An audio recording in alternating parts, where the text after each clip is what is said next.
Hey everybody, and welcome back. Last week we did our trip to Muncie, and this week you're gonna see it. So stay tuned. We got a what's in the mail for you first, and then we're gonna go right into the interview. The interview was really good, so check this out. What's in the mail? All right, so what is in the mail this week? Now, the first collectible I got to show you did not come in the mail. I actually picked this up when I was in Muncie. I got one of Nate Harmon's foldable business cards. Now, he doesn't have these setting out for the public. These are a personal hand. You have to get this one directly from him. And on the back of it, it's got the carrier tattoo. I'll get you some pictures of that. Actually, right here. I don't know, did I put it there? I don't know.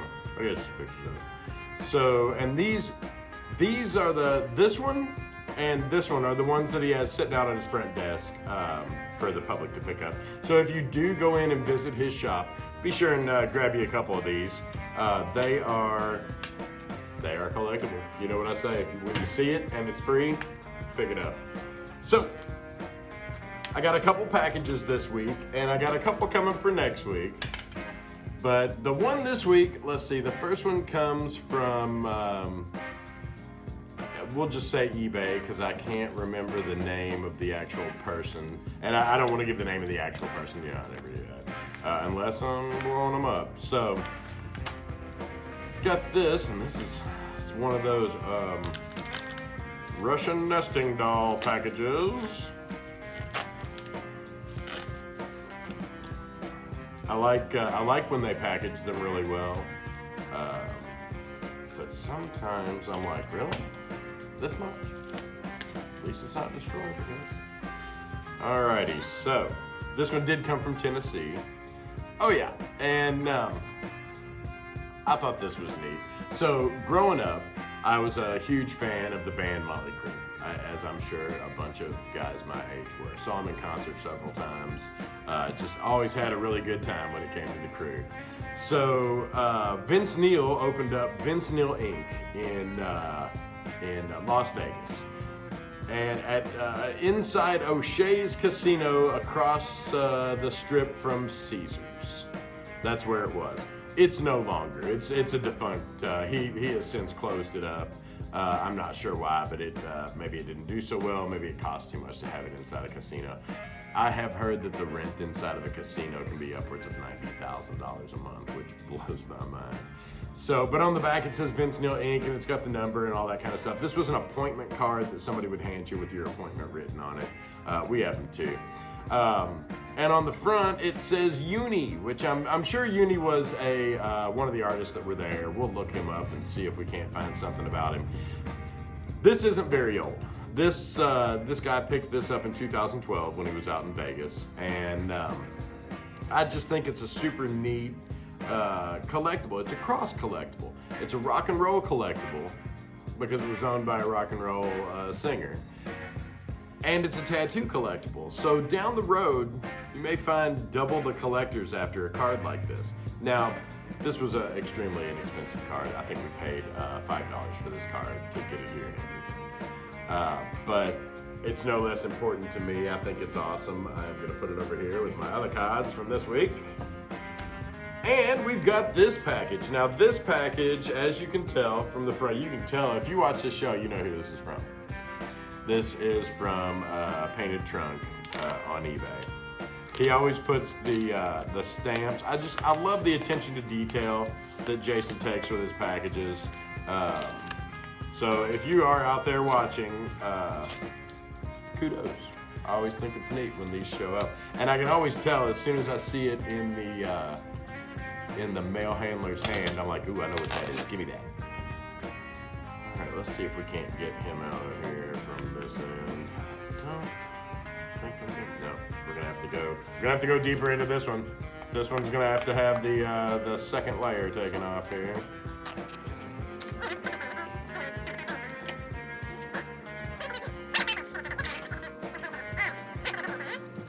Edit some of that out. That took way too long to open. I'm having that kind of morning, I guess. So, in typical Painted Trunk fashion, when he sends you one thing, he sends you another. You always get double from him. And like sometimes the other thing, it isn't incredibly expensive or it isn't incredibly rare, but it's neat. So let's see what he did this time. It's always something. So I sent off for this photo, and this photo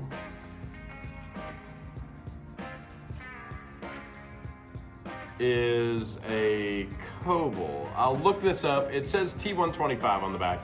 It's a little off size for a Cobble, and it's black around the border.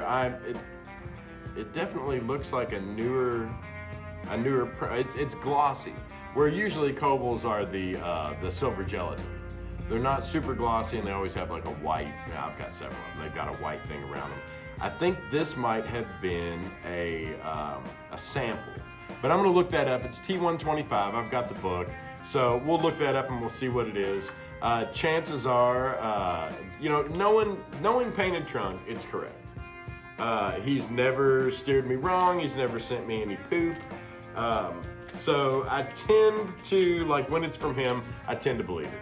So we're gonna look that one up though, and we'll find out who it is and all that kind of stuff. I have the revised Cobble catalog.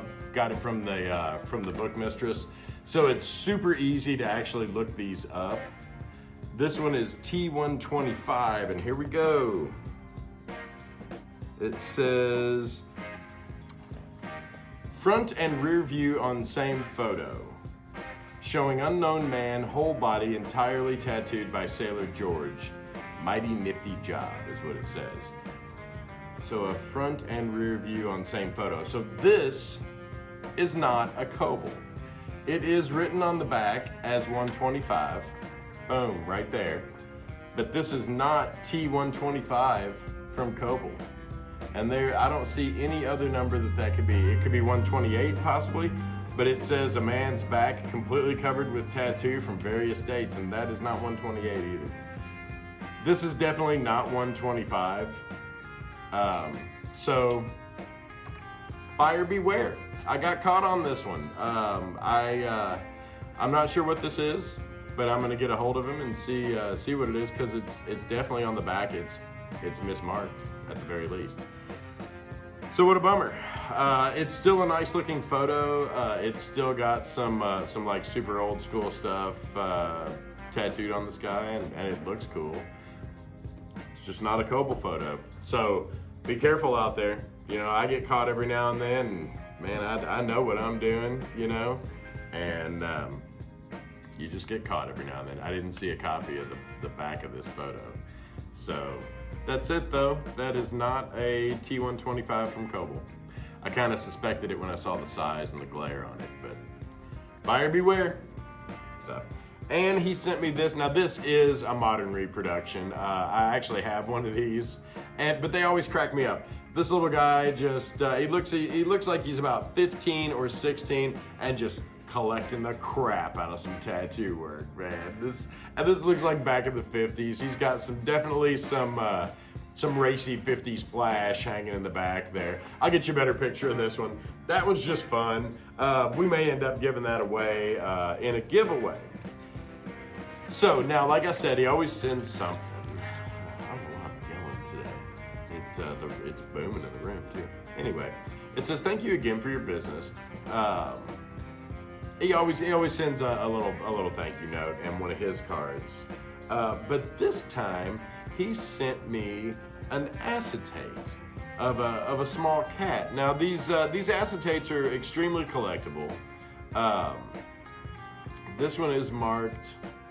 Oh, is it marked? I think those are just usage marks. I can't make out if it says something. Anyway, most of these didn't say anything on them. Most of them were just super, like, they're super utilitarian, you know? Like, we use these to put tattoos on. You'd put a thin layer of Vaseline, and then you would take this and you would tap some graphite powder over it, and you kind of rub it in. You can, I'll show you better pictures, but you can kind of see where the graphite's been rubbed in. And then they would take this piece onto the Vaseline, and they would hold it down for a second, and they would carefully peel it up, and it would leave that image on your skin very faintly, and if you wiped it once, it was gone. I did one tattoo with an acetate stencil, and let me tell you, it's hair raising. It will definitely let you know. It'll separate the men from the boys and the girls from the women. Let me tell you. Try an acetate stencil sometimes, kids, and see what I'm talking about. You'll definitely love the fact that we went to the stencils that we have now. That's it this week for What's in the Mail. Now, right after the What's in the Mail segment, we're going to go right into the Nate Harmon interview.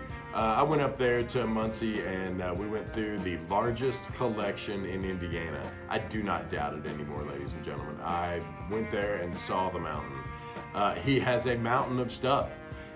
And I didn't even get to see in the warehouse where he says he's got even more stuff that isn't quite collectible yet, but it is tattoo related. Maybe next time we'll get invited into that. Who knows? But check this out. I think you'll enjoy it. The interview was really cool, and we had a really good time. So here's Nate Harmon.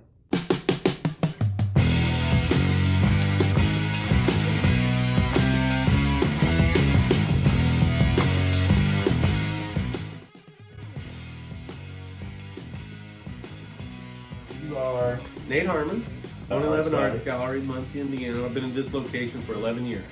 Awesome. This is our 11th year, and yeah, rock and roll. Loving it. Yeah. So, how did your collection start? By chance. You know what I mean? Like, well, I started getting tattooing. We were in '86. I was 11 when I got my first tattoo. I was 13 when I got my first cover-up. I came from South Carolina to Indiana, and both places were illegal, so there's no tattoo shops. The only tattooing we know is biker tattooing, because my relatives are tattooed, either military or bikers, and all mine were bikers and military. Kind of went hand in hand, I think. And you know, that's where I came from. You know what I mean? You know, so by the time about early '90s, I get a tattoo kit from Spalding and Rogers, like so many shitbags. You know, I mean, like, come on, like, you know, it's in the magazines. Right. This is your ticket to fucking badassness beyond the fucking, you know, the fucking Walkman that you just tore apart to build something with a fucking guitar string and a fucking button and fucking something, you know what I mean? Like, the real ghetto shit for a fucking teenager, young teenagers. Oh, yeah. Like, right at the beginning, you get real machines and you get like 10 pages of flash. And so, really, I really would probably say a lot of the Spalding things, and maybe a few nationals, about mid-90s to late 90s. I'm tattooing professionally in '97 when it becomes legal. I literally, as soon as it becomes legal, within 3 months I get hired at a shop. They already knew I had tattooed, and they knew my tattoos, and I would say my tattoos are probably shit right now. But at the time, I didn't know shit. I was just tattooing. I was tattooing the only tattoos I knew how. Just love it. Just loving it. It didn't matter. And once again, the shop was even better, even cooler. The flash is completely different than what I had. You know what I mean? And I didn't really ever use flash then, but there were so many people coming in right when it gets legalized that were in these illegal zones in Indiana. They were like, man, I have this tattoo kit and I have a bunch of flash, never used it. I was a trucker, I tattooed for a minute. I'm like, bring it in, let me see. It'd just be stacks of Spalding and Rogers flash, stacks, like, you know, black and white, not color copies, not the JD Pro or fucking official tattoo brand. It was, you know, Spalding, or it was In, or whatever the number with letter. I didn't even know at the time exactly what it was until I got a couple catalogs that I could actually like cross-reference and figure out who the artist was on what. At that time, I didn't know. I was like, oh, would you trade this stuff? You know, like 3 fucking Supremes or 2 Pumas or, you know, a power box, and like, it's like shit I wasn't even going to use at the time. You were just buying it just to have it. Just trading it just because it was like, oh, it's flash. It's stuff I've never seen yet. You know what I mean? Like, I didn't know it. So, and that's the 90s in Indiana, you know, and there's like tons of those kits out here because you could buy tattoo stuff, and most everybody, I think, I would assume a lot of people that were in Indiana, even though now that I know more of the history, there's a lot of old dudes that were here retiring. And there's a lot of cool tattoo stuff that actually came out in India, like the last guy, they call him in the that book that Don Deacon put out, I believe, Paul Rogers. They call him, there's a picture of, I think, Charlie Bars, Paul Rogers, and a guy they call Vinegar. His actual last name was Brinegar, and he was the last guy to work in Norfolk. And you know that giant sculptor that sold a ballad of, the Ballad of something. The statue that was in Coleman's window, the female with the tattoo, that was sold in 1975 or 1974 at a flea market in right just near you. Starts with an F, Indiana. Franklin, Indiana. There you go. That guy had lived in Bloomington. And he had all the stuff. Was trying to sell it in National, whatever. Wrote Lyle Tuttle, and none of us knew it. If I I wasn't born until '75 though. Well, that statue before it went, sold now for that much money, was in Indiana. That guy's buried outside of Bloomington, right? He's the last one to legally be working in Norfolk before they all shut down. They have to move outside of Norfolk. He brings all that shit here. He had all kinds of Charlie Bard, Coleman, all this shit. He sells that sculpture there. I don't know what it sold for, but they were able to trace it back. That's where it sold at last, before it made it to the market, To me, that's fascinating, but I didn't know that. I'm just trading dudes that are coming in, a young tattooer, or semi-young. Actually, I'm not super young. I was in my mid-20s, late 20s. She's young to me now, but, But old as far as the game goes, Yeah, I'm not a teenager making homemade machines. I'm not a legitimate tattoo shop tattooing. These guys are bringing shit in I'm not going to use. But for some reason, I'm just like, yeah, I'll trade you. I'll trade you for this suitcase or small, like a regular suitcase, like a businessman would take, filled with flash and like 2 machines. They're like got a tube blocked in them that's never coming out. And the needle looks like it's tattooed to 100 people and been dipped in water. I didn't know, but I would just buy them and just put it back. I'd go through the flash and pick out the shit I liked. And I was adding to the collection of the shop at the time. I'm like, oh, let's hang this up. And the other guys would be like, oh, that's a cool one. Like, we were picking up on. But just because we're in a legal zone, we're not coming from places where it's legal. We can really study flash or have this like real outlet. We're just like we're from an outlaw area, and so when we see the flash, then we're picking up the ones we want to do. We hang it up. Right. The other ones stay in the box, and I just keep adding to the box, and the box become there's great big totes now, the plastic totes or whatever. I'll have 5 or 6 or 8 of them filled. Some of it photocopied, some of it laminated, some of it punched with 3-ring binders, and that's how it started. You know what I mean? I just had that shit, and I kept adding to it, and I never stopped. Like some shit, I will say. I'm gonna forget the guy's name now. He did all these weird like fairies and shit. Dave Bolt. Oh yeah, David Bolt. That shit went in garbage. Oh yeah. I will say immediately, like I hated David Bolt's flash, and I never wanted to tattoo any of it. I had to tattoo some of it, but very few pieces I ever picked out and thought was like absolute garbage.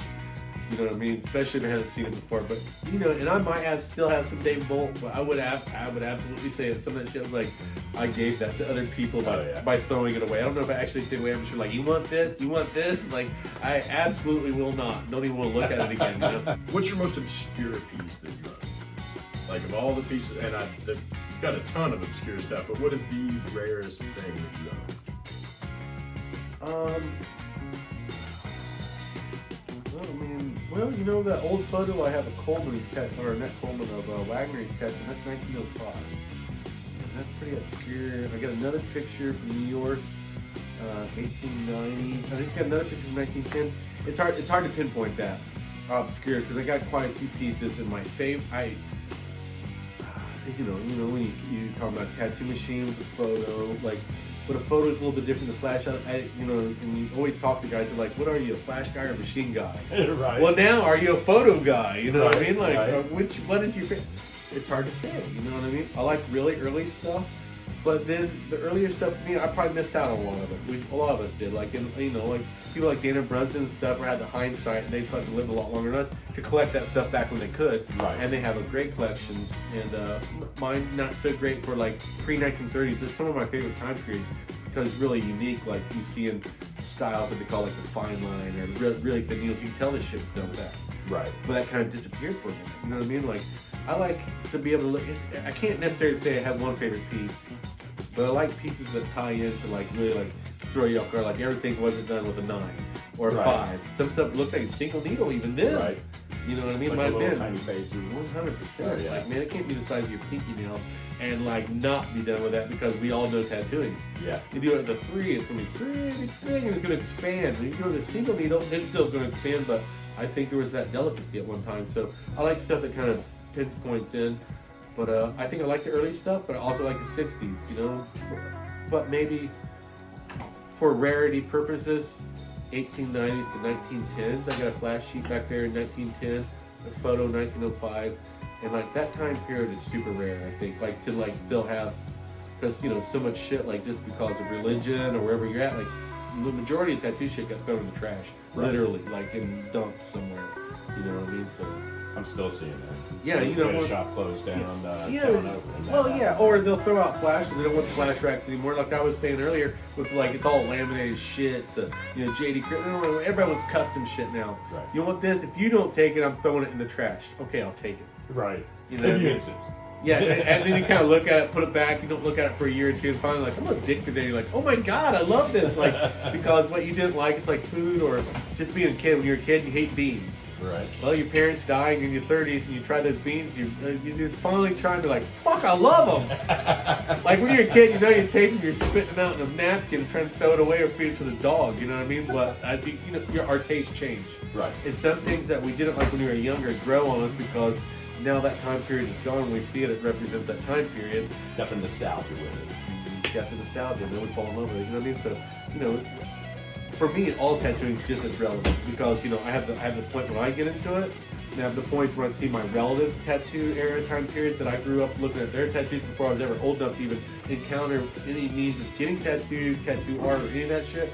And then I had the stuff that I like just for the development of arts purposes. You know what I mean? Like, right. To push it forward. Yeah, literally. Yeah. As far as getting your items, has it been more of like a piecemeal stuff where you get them one at a time, or do you find guys wanting to sell entire collections of things? Because I look around and like the amount of stuff you have here is astounding. Yeah. I've never seen this much in one spot. In my me and you were life, talking. you I was know? just like, You're close enough. And once I saw you down at the event, I was like, you're close enough. You come up because if you love it, you'll love it. Definitely. You know what I mean? And there's no way around that. But you know, like literally, so you know, once it was like I collect skateboards too, and so I collected skateboards by chance, and I didn't know how much they were worth until somebody schooled me. I was like, but then my interest grew, so I started looking, then I'm buy, selling, and trading all of a sudden with these other people that might have been in the same boat as me. They had no idea. Some people were ahead of the game, like Lyle Tuttle. He always knew or had an insight. There were other people who had insights too about tattoo collectibles. You know what I mean? Or skateboard collectibles. I back in the day called them skateboard gurus. I don't know if they'd call it a tattoo guru. I think it has a little different message. I feel like they're like religious, but maybe tattooing is religious. And so some people had the insight, very few at some time, because we're just using it as a medium to make money. To hanging around no more. We should put that one back. Just leave it in case we can look at it later on. We don't know what magic or what stories it's going to tell right now because we're too ignorant to know until 20 or 30 years ago when we look back. Wow, look, he was doing this spring thing and like he was. Oh, look, compared to everybody else's, there was this like configuration going on here that makes sense. That's why that dude was ahead of his game. Look how he fucking like no one else had that figured out. But we don't know that right at the time. So some people have the knowledge to put stuff back, and now we can look back on it and learn more than we knew then. But very few did. We're just going to alter it to make it do what we want right now. You know what I mean? Oh, yeah.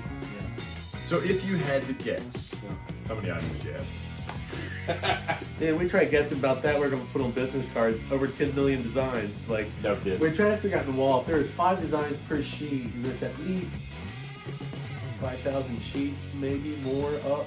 I don't know. You just have to keep doing math. You have to pull out a You'd have to pull out a calculator.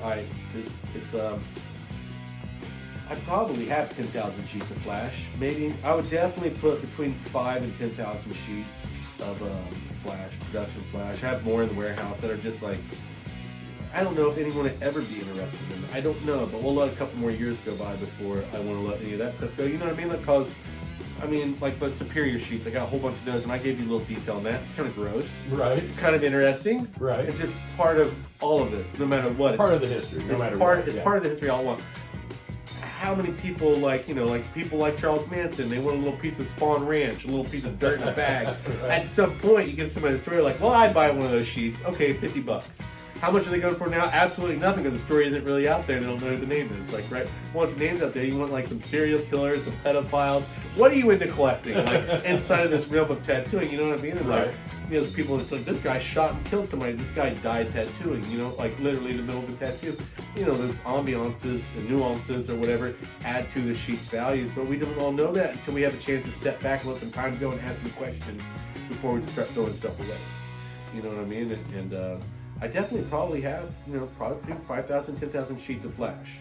And machine-wise, I'm more of a flash guy than a machine guy. I have plenty of machines. I have a bunch of machines, but I'm particularly just picking out 1 or 2 pieces, like one baseball card a piece when it comes to machines. Because I'm not. You got like 1 Wagner and 1 Paul Rogers.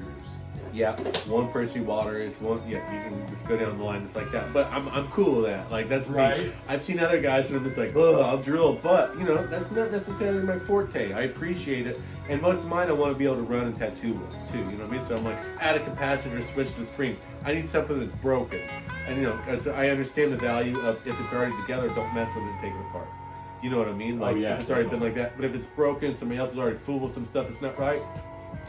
Make it right so I can use it. Different people have different philosophies on that, but I'd like to be able to use stuff so I can kind of get a feel. But if somebody else resprung it, maybe it's not the way that guy was. And what if they're doing the same kind of spring tension and stuff like that, which you don't know that until later on. You're like, oh, spring tension, like you mean they use different types of metal for springs? Or they use 2 different springs or 1 spring? Is it banding stock, blue banding stock? Like, you know what I mean? Like, where'd they get this from? Why? The theories are why. It just didn't happen coincidentally, and that might have happened too. They're just like using what they have. But most of the time it has a little bit of reasoning. You just have to stop and take a step back and look at it. You know what I mean? Like, to figure out why it's going on there. And if you can use one like that, it's a lot cooler than just looking at the paperwork. So, are your daily drivers vintage too?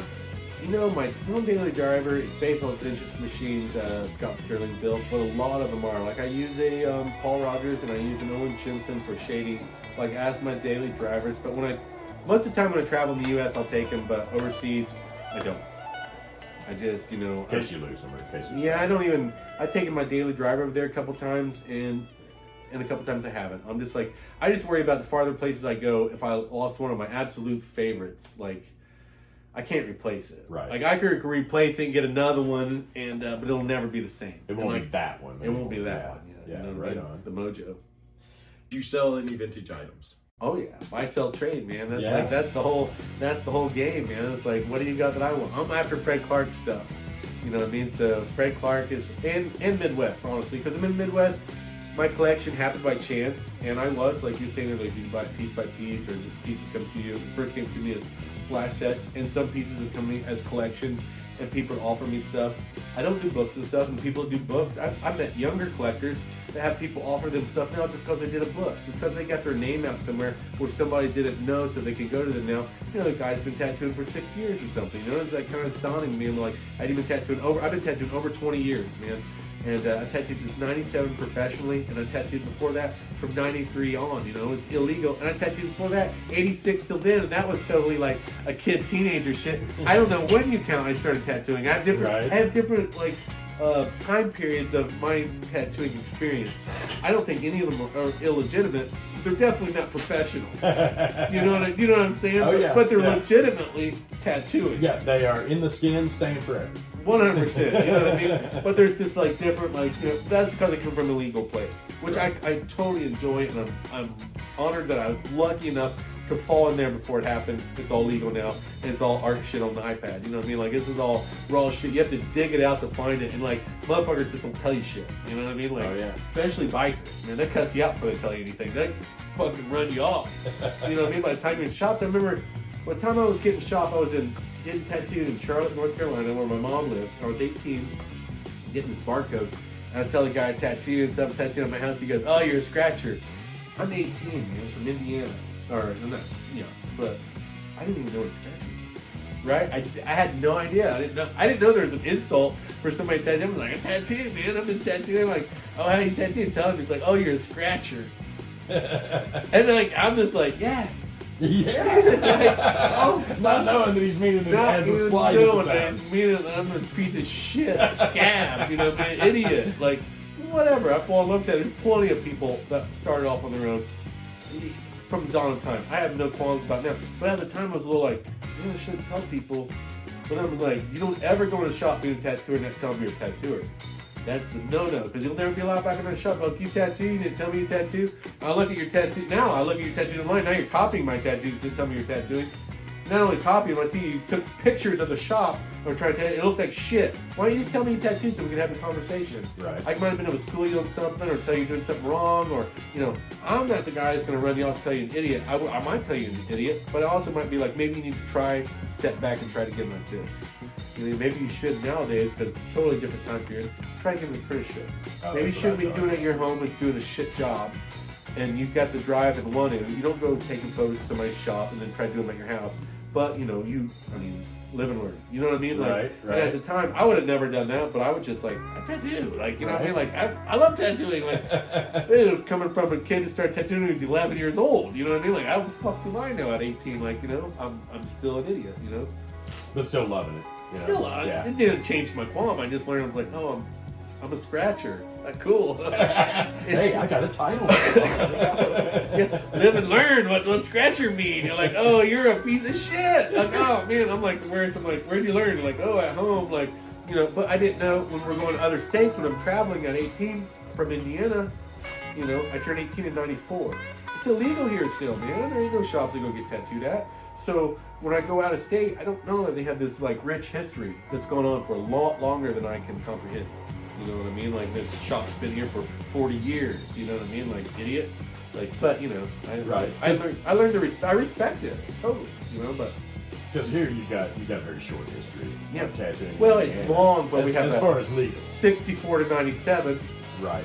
Gone. Like, so anybody from my genre, I think my mom was born in 54 or something, so she's 10 when it's illegal. So there's no one that I know from that time period. They had tattoos because they were in the military and they had traveled, you know what I mean? They got all their tattoos from somewhere else. Even my other relatives, they were merchant marines and they got their tattoos from somewhere else. So it wasn't from here, you know what I mean? But it was here, but I just, you know, we didn't have that basis at that time period. It's been wiped out, you know, it was great. I noticed that growing up, you know, nobody in my family except my great grandfather had tattoos. They were both Capitolina pieces. Yeah, right. You know, that he got as he was shipping out the Navy. Right, exactly. You know? Yeah, totally. I mean, that's the same way for me, man. My grandpa had a sailor girl in here with boobs of hula girl. He could make movies. Told us it was my grandma's boobs, and she'd be so pissed at him. She hated him. You know what I mean? They were divorced, but she was just like, that was one insult. Like, those are not, because, you know, nudity then was just like an absolute not. Oh, and yeah. there he is, has a giant naked chick on his arm, and I'm just like, we're all just like, whoa, that's Granny's boobs. That's the first nude picture you ever saw, you know? Yeah, it was rad, dude. Honestly, it's still rad to this day. If I had to do it, I might have got one, but we always, even my cousin always laughed, like, we remember that. To a T, like our grandpa's tattoos. It's like an important part of who he was. Yeah. You know what I mean?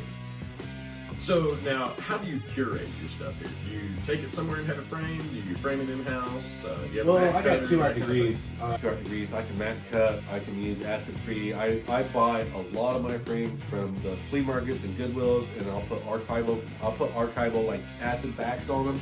A lot of times I don't put them in there permanently. I can mount the frame just about anything. I can tape it up. You want to tape it up? I don't tape shit up because sometimes I want to open it up and get a look at it. Once you tape it up, you're cutting it. You have to move the tape and put the tape back on. But yeah, I framed almost all my stuff myself. That's very few shit. I have paid to have stuff framed. It's retarded. Unless you know how to do it. If you know how to do it, it's a lot cheaper. But it's a pain in the butt cutting mats. Oh yeah. If you want to cut a nice corner, I've fucked so many up. Like, if you want it to look nice, but at a certain point, I give up. Like, fuck it. It's about the artwork anyway. Right. A little like over the top, you see a little, you know, razor line coming on the corner or something, or one corner has a little wobble in it. I don't freaking know. So if a guy mentions that, you're like, get out. Oh. I'm like, what are you interested in? The art of the framing? Like, you know what I mean? Like, you want to get it tattooed on you? Yeah, right. Yeah, but yeah, for sure. That's what I mean. I do like to buy, like, you know, because I bought lots of collections and lots of pieces that are like, I'll pay attention to what I call the cheap frames. You know, the cheap plastic frames people can buy from like the Dollar General, have them shipped for $1 or whatever. But that certain frame, they made wooden ones in like the 70s and 80s that you can't get no more. And, you know, you see a lot of dudes flashing there with 11 by 14 format and those wooden ones. And anytime I'm at Goodwill or see them for like $1 or $2, I'll buy them all. Just snap them all up, broken frame or no frame, because they match. I got 5 that match right here. I got 5 sheets of finished flash. I put right in there. And then the only thing I would say when I'm here, you know, almost everything I drill into my frames and drill into the wall. So if you want to steal it, you're going to rip it off the wall. I'm going to catch you on your own camera. So nothing pops off real easy. You know what I mean? Like, it's just a thought, you know what I mean? Like when you have stuff hanging up, you know that piece is worth $1,200. the average Joe doesn't. You know, Right. And then start counting. You know what I mean? So I just scream right into the shit. I don't know if I destroy the frame or not. I don't worry about that shit. It's more about. It didn't hit the flash. Yeah, it's more about the artwork than it is the frame. But I do try to match up stuff like time period correct. Not all of it. I mean, I can't afford to. Got too much. I've got too much Yeah. of it. You got it. Yeah, but I do try to stick with the wooden frames and try to match it. So those two on the bottom, for example, Holiday Hand Shoots and Sailor Barney. I try to have those matched up. They're both the same frame, so. All right. So I want to thank you for allowing me to come in and interview you today. And I guess now let's turn these cameras off, grab one of them, and see some of these machines. Yeah.